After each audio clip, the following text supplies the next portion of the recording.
Olá pessoal, bem-vindos ao nosso canal. Se você ainda não é inscrito, clique no botão de inscrever-se e ative o sininho para não perder nenhum dos nossos vídeos.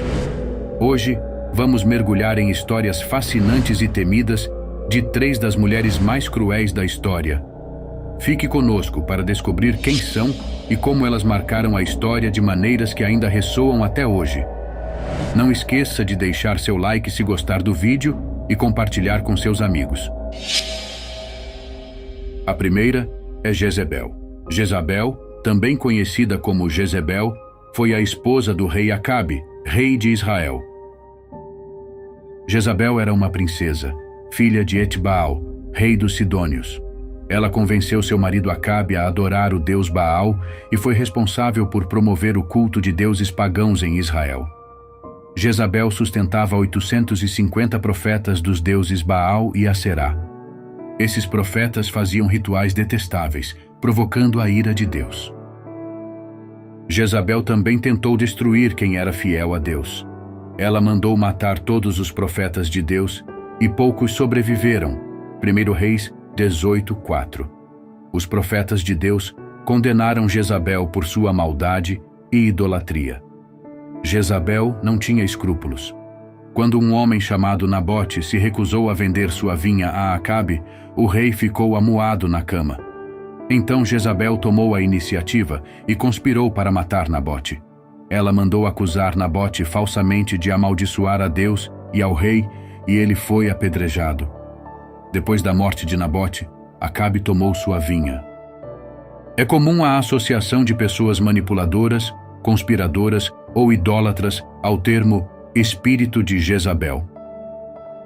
Apesar de ser um termo popular, a Bíblia não fala sobre um espírito de Jezabel. Algumas pessoas cometem o equívoco de vincular ações pecaminosas como se fosse um demônio especial ou um espírito específico.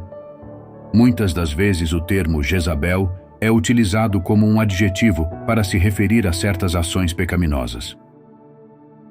A mentira, a idolatria e tudo o que não provém de Deus tem a sua fonte no diabo. João 8:44. Jezabel viveu uma vida perversa e não se arrependeu de seu pecado. Por isso Deus prometeu trazer desgraça sobre ela.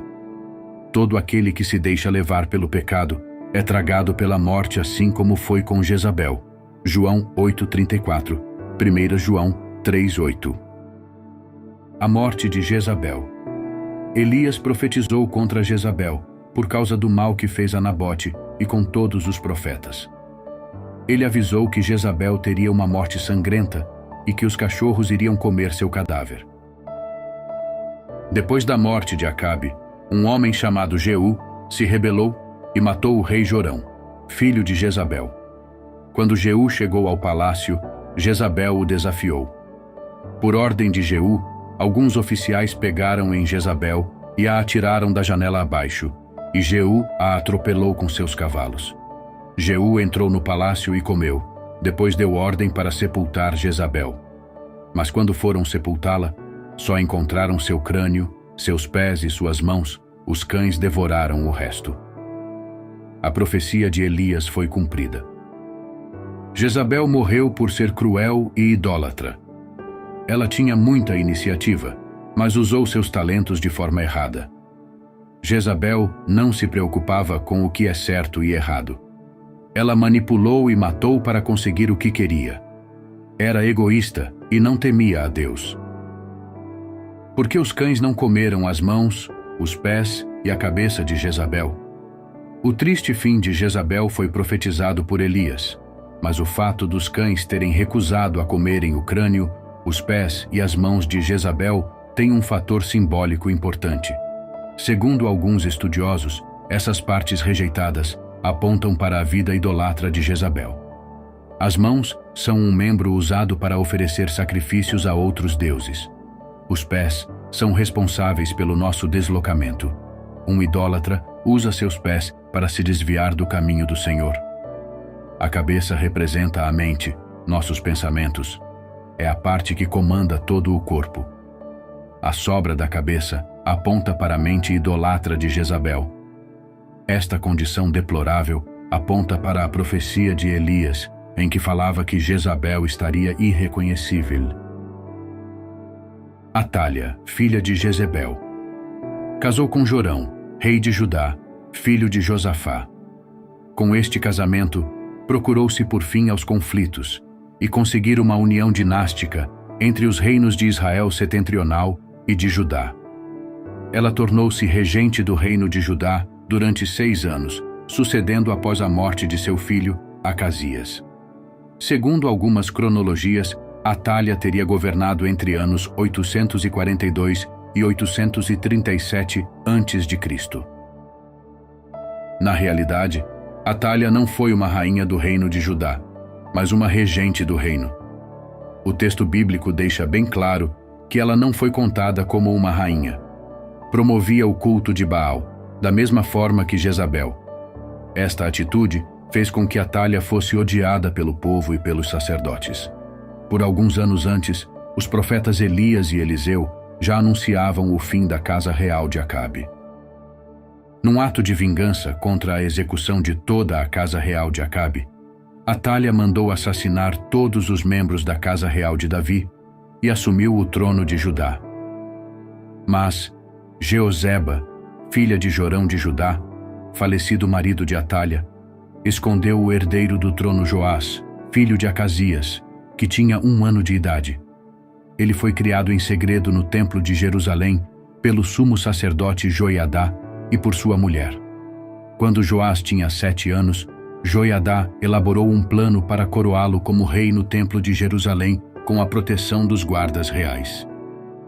Quando Atália percebeu o acontecido, foi ao templo na tentativa de impedir a rebelião, mas acabou sendo executada no Portão dos Cavalos, junto ao Palácio Real, por ordem do sumo sacerdote Joiadá. Depois disso, é destruído o templo de Baal e seu altar. Herodias ou Herodíade foi filha de Aristóbulo e Berenice e neta de Herodes o Grande. Ela é citada na Bíblia como sendo uma mulher perversa e vingativa. Ela teria desejado, planejado e tomado parte decisiva na morte do profeta João Batista. Lucas 3,19. O pai de Herodias, Aristóbulo, era filho do rei Herodes o Grande com Mariana I. A jovem Herodias casou-se com um meio-irmão de seu pai, chamado Herodes Filipe. Herodes Filipe era filho de Herodes o Grande com Mariana II. Ele não exerceu nenhum cargo político, ou seja, era um simples cidadão. O marido de Herodias não deve ser confundido com o tetrarca Filipe, que também era seu meio-irmão. Na verdade, os ramos familiares herodianos são bem confusos, pois além de várias pessoas assumirem o mesmo nome, ainda tiveram casamentos entre si. Herodias teve uma filha com Herodes Filipe, cujo nome era Salomé. Essa jovem não é citada pelo nome na Bíblia, mas aparece na designação filha de Herodias. Ela também teria tido participação no plano de sua mãe para matar João Batista. A Bíblia fala da união reprovável entre Herodias e Herodes Antipas, Marcos 6,17.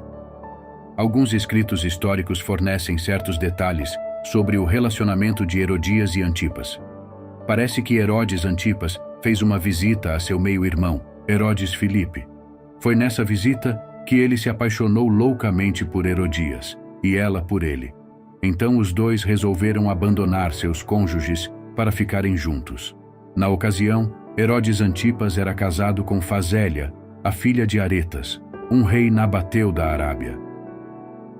O profeta João Batista, que constantemente conclama o arrependimento, não ficou quieto diante daquela situação.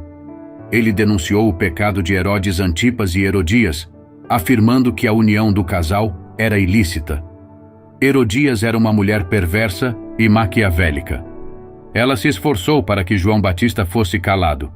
Primeiro, ela teve grande influência na ordem de prisão contra João.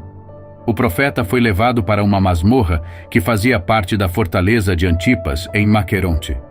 Mas Herodíade não se deu por satisfeita. Ela queria não apenas a prisão do homem de Deus, mas sua morte.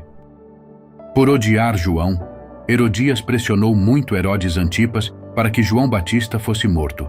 mas o governante se recusava a atender o desejo da mulher. No entanto, pacientemente, ela ficou à espera de uma oportunidade para pôr fim à vida de João Batista. Isso acabou acontecendo no aniversário de seu marido, depois de aproximadamente 1 ano que João estava preso. A jovem filha de seu primeiro casamento dançou sensualmente para o padrasto e conseguiu dele a promessa de que o que ela quisesse ele lhe daria. Claro que tudo fazia parte do plano de Herodias. Instigada por sua perversa mãe, a jovem pediu a cabeça do profeta num prato, naquela mesma noite.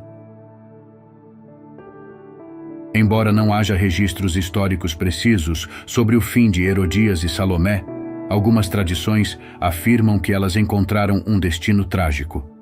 Alguns dizem que Herodias morreu em exílio, enquanto outros afirmam que Salomé foi vítima de uma conspiração e também encontrou a morte. A morte de Herodias é um exemplo de como a ambição e a manipulação podem levar a consequências trágicas. Essa mulher poderosa deixou um legado de intriga e controvérsia, que continua a fascinar e intrigar até os dias de hoje. E aí, pessoal? Esperamos que vocês tenham gostado dessa jornada pelas histórias de 3 das mulheres mais temidas da história bíblica. Vimos como suas ações deixaram marcas profundas e controversas em seus respectivos contextos. Se você gostou deste vídeo, não se esqueça de deixar o seu like e se inscrever no canal para mais conteúdos como este.